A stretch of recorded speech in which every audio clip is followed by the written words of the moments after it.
And what's up, everybody? Welcome back to the channel. It is your boy Cheap Ludes.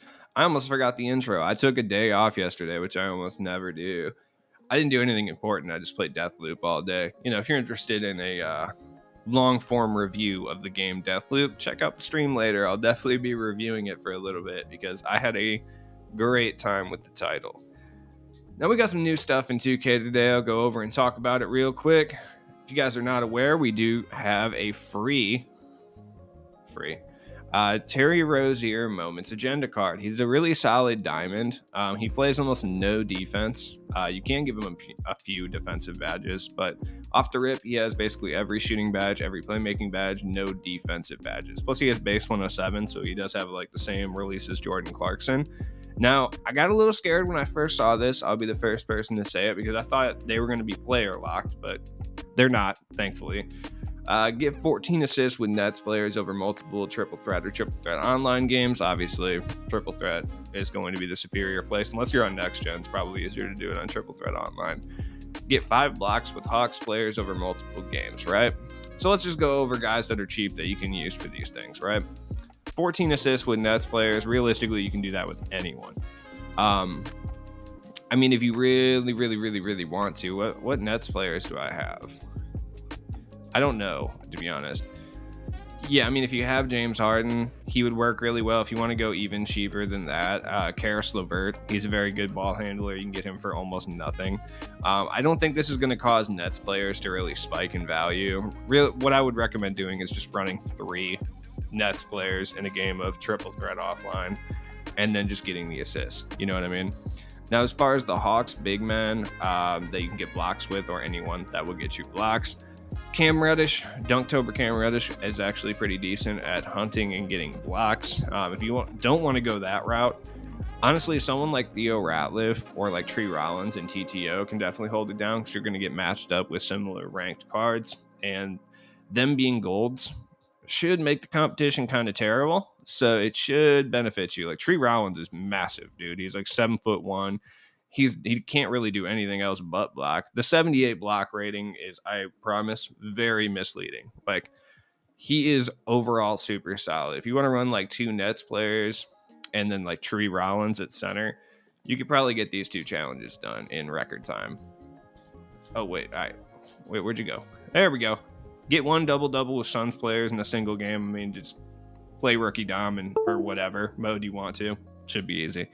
Get 23 rebounds with any 76 players over multiple games. Okay. Whoever you want to use. It doesn't really matter. I guess I'll go look at some 76 players. Score 28 points with Grizzlies players.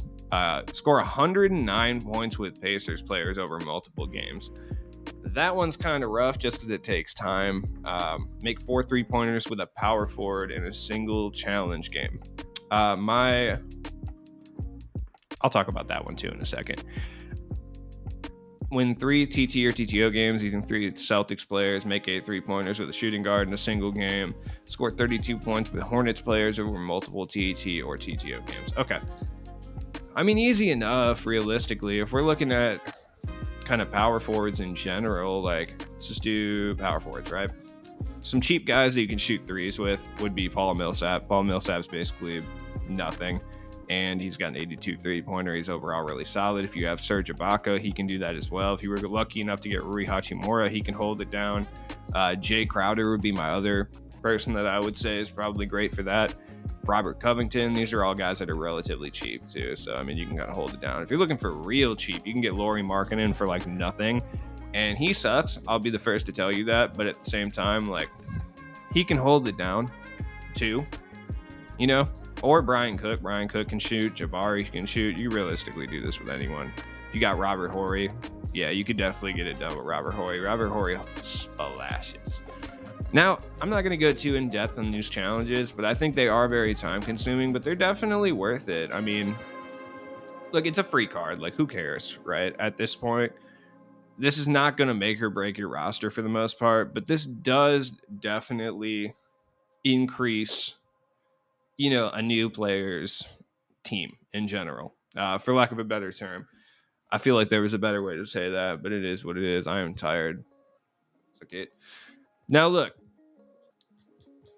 most people that are going to grind for this card probably are never going to use Terry Rozier. But the one thing I will say is, even if you look at this card and you think it's mid, highly recommend grinding for this card. And the reason is Spotlight Sims. Look, the hardest, and I mean this with the most seriousness, the hardest teams every single year to fill out a Spotlight Sims roster for are the Hornets, the Thunder. Now, I've heard rumors that they fixed the not being able to use Sonics players in Thunder challenges thing. I don't trust it, but it's usually Hornets, Sonic/Thunder, because they only let you use Thunder players for some reason, and Pelicans. Those are usually the three teams that are the absolute hardest to fill out for Spotlight Sims. So getting your hands on a free Hornets point guard, because point guards are notoriously hard to get for the Hornets teams, because in the early game, they like to give LaMelo shooting guard cards. And there's just not a good roster of Hornets point guards. I mean, think about Hornets point guards over the years. The two most famous that you can probably think of are what? Baron Davis and Muggsy Bogues. Ramon Sessions. And that's a Bobcat. It doesn't even count to a certain extent, right? Oh, because it doesn't count, actually, now that I think about it. I think it does. I don't know. That's a good question.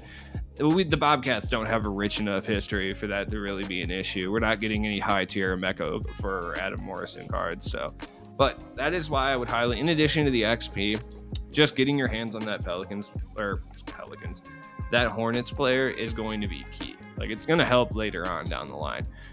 If you guys were not aware, we also got some Moments Rewind packs that are absolutely horrendous. I cannot be more serious about how bad these packs are, right? Yeah, I mean, you might be tempted to go get Steph, Rubio, Anthony Edwards. You can get Miles Turner, blah, blah, blah, blah, blah. All these cards are buyouts anyway. But let's take a look at the odds for a second. First off, they're 15,000. They're not guaranteed. A 20-pack box is still, for some reason, over $50, which doesn't make... I just don't understand it, dude. Like, a 20-pack box is over $50. Why? Why is this over $50? Look, even if it was a guaranteed pack, I would say it's absolutely not worth it. But the fact that it's non-guaranteed and it still costs more than $50 for a 20-pack is absurd on so many levels. Why are these not the same price as the NBA 75 packs? Like, why? The primetime packs, they should be the same price as these.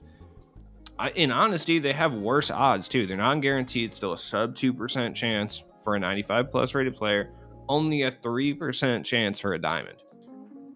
Literally, only a 3% chance for a diamond. When there's 1, 2, 3, 4, 5, 6, 7, 8, 9. There's 9 regular Moments diamonds plus the current Series 1 diamonds, right? We go over to the NBA Primetime where it's a 6% chance for a diamond, which I'm not saying is good at all, right? That's like not very good. And there's only 2. Make it make sense. And they are still containing the same roster of players. So the base set and current series guys, right, are in the mix. Explain why this is at 6% to get Hal Greer, right? But then you come over here with like 9 diamonds plus the current series guys, and it's only a 3% chance. Why? 2K like actively punishes the people who open packs sometimes. Like, I swear, like when they put out these little niche packs that like most people aren't going to touch, even like, you know, pack opening guys aren't going to touch, they specifically go out of their way to punish people who open them. It just doesn't make any sense to me. Like, why are the odds so bad? Who does this? Why would you not juice up the odds on these packs? This is kind of what I'm talking about when I say 2K just makes questionable business decisions on an almost constant basis in regards to the packs. Like, why is it $50 plus for a 20 box? A, on old cards, these are basically a non-guaranteed super pack. B, why are they not guaranteed? Like, why are they not a deluxe super pack? If they were a deluxe super pack, people might actually open them. They might be at least worth it to a certain extent. C, why are the odds so bad on packs that people aren't going to open in the first place? Like, people don't care about these cards for the most place. Like, Rubio, you could buy for 50K if you really wanted to. Anthony Edwards is barely over 100K, even if he is. I honestly don't even know what he's going for. That's how little people care about Anthony Edwards. Yeah, I mean, he's only, due to rarity, is he over 100K, and it's barely. Curry is barely over 100K, if he even is anymore at this point. I'm not even sure, honestly. So why do you have the odds so low on these cards that are already so cheap in the marketplace? Like, the two most expensive diamonds are Jimmy Butler and Lou Dort, and that's just because nobody opened those packs because they were trash. You know what I mean? Like, the only reason that these guys are even over 30, 40K is simply Miles Turner is just really good. That's the only reason he's expensive, and he's only like 50K at this point. But when it comes to, you know, Oubre, Lou Dort, and Jimmy Butler, it's because they were put into primetime packs after people had stopped caring about the primetime packs. So nobody opened them. You know what I mean? It just doesn't make any sense. I just wish I had an answer for these questions. Like, it confuses me because I understand that 2K is like money hungry, and I mean they're a American video game company. They're going to try to squeeze as much money out of people as humanly possible, right? I understand that. Not like I completely agree with it, but I understand it. But what I don't understand is why would you not make the odds for these packs like worthwhile? I'm not saying it has to be 100% diamond packs, okay? I get that would hurt your amount of money that you make. But why would it not be at least on par with the NBA primetime packs? Why would you not at least give the appearance that these packs are juiced, right?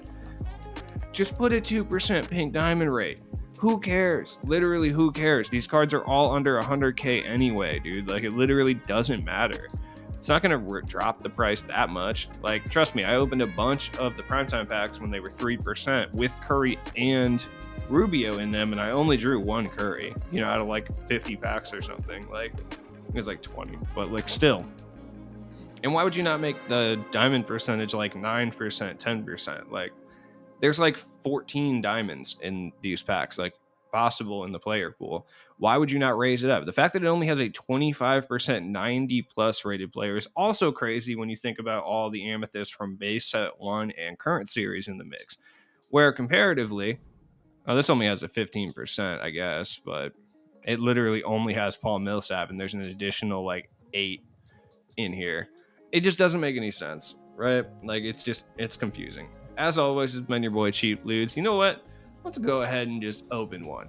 You know what? Let's cap this video off nice. I'm gonna pull like a pink diamond or something. No, that's a